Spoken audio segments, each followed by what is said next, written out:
اعوذ باللہ من الشیطان الرجیم بسم اللہ الرحمن الرحیم اللہم صلی علی سیدنا محمد معدن الجود والکرم وآلہ وسلم۔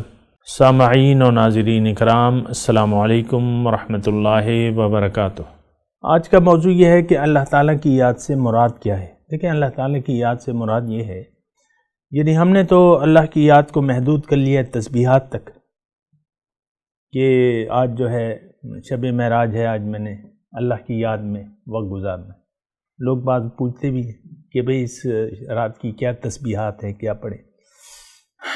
اللہ کی یاد سے یہ مراد ہرگز نہیں ہے کہ آپ تسبیحات، محض تسبیحات کا سہارا لیں۔ اصل اللہ تعالیٰ کی یاد تو آپ کے ذہن میں ہونی چاہیے۔ اللہ تعالیٰ آپ کے ذہن میں ایسا ہونا چاہیے جیسا کہ آپ کا اپنا آپ۔ ہم کبھی بھی جو کام بھی کرتے ہیں، ہم اپنے مفاد کو پہلے دیکھتے ہیں۔ تو اس طریقے سے یعنی وہ اللہ کی یاد آپ کے ذہن میں ہونی چاہیے۔ اللہ کی یاد دراصل آپ کی اپنی یاد ہے، کہ اپنے آپ کو نہ بھلائیں آپ۔ یعنی اللہ کی یاد، آپ کی اصل بھی تو اللہ تعالیٰ ہی ہے نا، آپ کی حقیقت تو اللہ ہی ہے۔ انا للہ، ہم اللہ کے ہیں، ترجمہ یہی ہے، ہم اللہ کے ہیں۔ تو جب اللہ کے ہیں تو اس کا مطلب یہ ہے کہ آپ اپنے آپ کو نہ بھلائیں، کسی بھی وقت اپنی حقیقت کو نہ بھلائیں، اور ایک بات بالکل ذہن میں ڈال لیں کہ آپ کو اللہ تعالیٰ نے اپنے لیے پیدا کیا ہے، دنیا کے لیے نہیں، ظاہر کے لیے نہیں، باطن کے لیے پیدا کیا ہے۔ بعض اوقات تو ظاہری مسائل ہمارے سامنے زیادہ شدید ہو جاتے ہیں، ہمیں شدید معلوم ہوتے ہیں، لیکن ایسی بات تو نہیں ہے۔ والذین آمنوا اشد حبا للہ، شدید محبت تو اللہ کے ساتھ۔ اب دوسری ہستی ہوگی تب آپ کو یاد آئے گی، جب دوسری ہستی نہیں ہے تو پھر اللہ ہی اللہ۔ اگر آپ کے ذہن میں دوسری ہستی کی اہمیت نہیں ہے، یعنی اپنے ظاہر کی اہمیت اتنی نہیں ہے، یا وہ ثانوی چیز ہے، اگر آپ کا ظاہر اپنا، اگر آپ کے ذہن میں ثانوی چیز رکھتا ہے، ثانوی معنی آپ کی اپنی جان بھی، جان تک، تو پھر یہ ہے کہ اللہ کی یاد جو ہے غالب ہونی چاہیے، اور اپنے آپ کو آپ نے نہیں بھلانا۔ یعنی دنیا میں اپنے زندگی کے مقصد کو نہیں بھلانا۔ زندگی کا مقصد کیا ہے؟ اللہ۔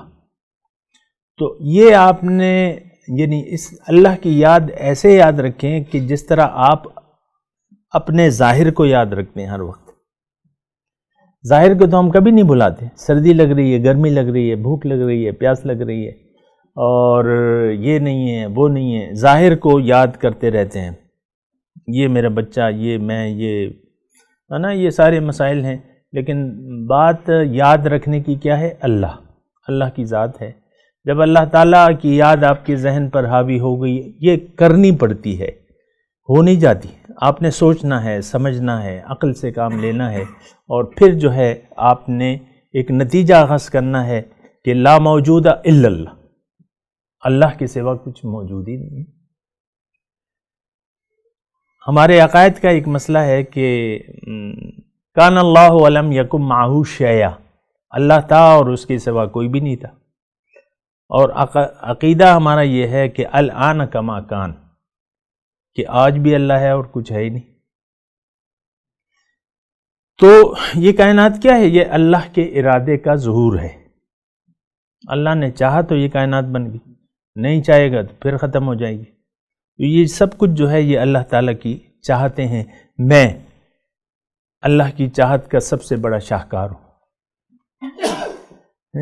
میں اصل ہوں، اس کائنات کا نچوڑ کیا ہوں؟ میں ہوں، اور میری جو ہے یعنی اصل چاہت جو ہے اللہ تعالیٰ کی میری ہے، میرے لیے چاہا ہے اللہ تعالیٰ نے، یہ کائنات اللہ تعالیٰ نے میرے لیے بنائی ہے۔